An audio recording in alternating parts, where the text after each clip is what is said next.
acara Ibu tentang masalah mutu pendidikan di sekolah. Saya ingin bertanya Bu, bagaimana proses mutu di SMP Kartika dan apa saja kendala penjaminan mutu di SMP tersebut, serta bagaimana upaya sekolah mengatasi kendala tersebut. Oke, yang pertama dulu pertanyaannya, bagaimana proses mutu? proses. Kalau di SMP Kartika, khususnya di SMP yang Ibu ngajar ya, di SMP Kartika 16 Padang, itu kalau berbicara tentang mutu pendidikan, kita lihat dari hasil belajarnya siswa, lalu nilai-nilainya nanti, apalagi sekarang ini kan siswa sudah mau ujian semester.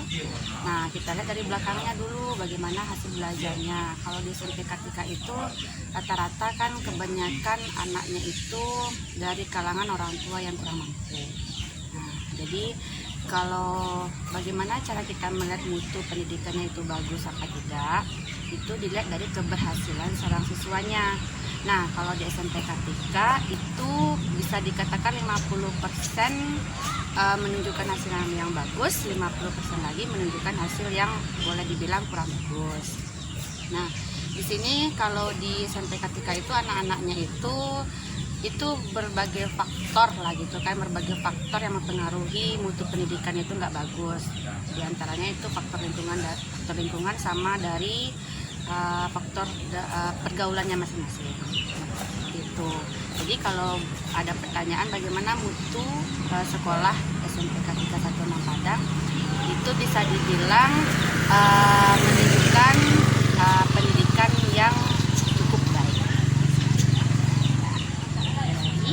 Kendalanya apa saja Bu? Kendalanya, kalau kendala dari pendidikannya yaitu tadi itu kita lihat dari anak yang pertama, siswa itu yang pertama itu di SMP Kartika itu cara belajarnya itu kurang efektif. Nah, apalagi sekarang ini kan kita belajar daring ya, sedangkan pembelajaran biasa aja atau pembelajaran tatap muka aja itu dia juga kurang fokus, kurang maksimal hasilnya, apalagi kalau kita belajar daring dari rumah. Jadi anak itu kalau dilihat dalam satu semester ini yang sudah kita lakukan untuk pembelajaran daring khususnya, banyak anak yang tidak mengerjakan tugas, banyak anak yang tidak ikut belajar, apalagi pagi-pagi itu dia harus absen, kadang ada, kadang hadir, kadang tidak. Jadi ya itulah faktor yang penyebab itu. Tadi kendalanya kendalanya dari anak sendiri, itu yang pertama. Yang kedua dari orang tua ada yang peduli ke anak, ada yang kurang peduli ke anak. Kalau yang peduli ke anak, pastilah kalau anak mau belajar pasti dia bangunkan anaknya pagi-pagi. Ada juga orang tua yang tidak peduli atau yang kurang peduli dengan anak. Gimana tuh Bu? Yang kurang pedulinya ya kadang orang tua ini sudah lelah ya anaknya belajar seperti itu ya. Jadi oleh karena itu udahlah, kalau kamu mau belajar ya belajar, kalau enggak seperti itu. Kadang juga ada orang tuanya yang super sibuk. Pagi-pagi itu kan orang tuanya kan banyak yang bekerja. Rata-rata pekerjaan orang tua di siswa kami di SMP Kartika itu rata-rata orangnya berdagang, ada yang buruh dan sebagainya. Pokoknya yang masih di kalangan itu. Jadi kalau ditanya kendala itu dari siswa dan juga dari lingkungan dan juga orang tua. Jadi kalau misalnya ada kendala itu sekolah itu menghadapi masalah itu.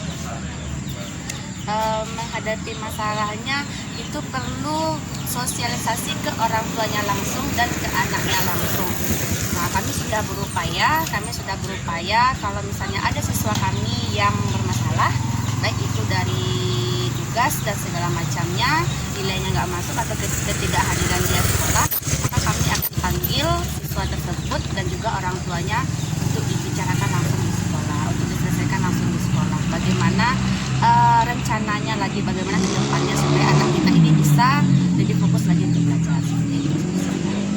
Jadi yang mau saya Oh ya, udah ya. Terima kasih ya, Bu. Oke.